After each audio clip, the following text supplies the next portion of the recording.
आजिर client मते payment देवाक मना कर देथिले।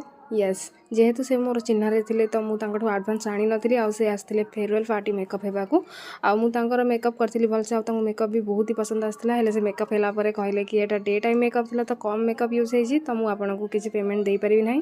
तो जेहेतु से मोर चिन्हारे थिले तो मु तांको पैसा भी आ मागी पारलेनी। से मोर टैलेंट हार्ड वर्क आ प्रोडक्ट वैल्यू किछि बुझि नथिले आ पेमेंट देबाक मना करथिले। आ से होछि मो भोणी इच्छा ए जे मु जहा कहथुली जोक थिला बट एबे मु जहा कहया जाउछि ता सीरियस टॉपिक। तो आज मेकअप आर्टिस्ट आपण माने भी सिचुएशन फेस करथे। आज का डेट रे मेकअप होछि सबुठो एक्सपेंसिव जिंस आ समस्त चाहନ୍ତି कि तांको फ्री रे मेकअप मिल जाओ बोली।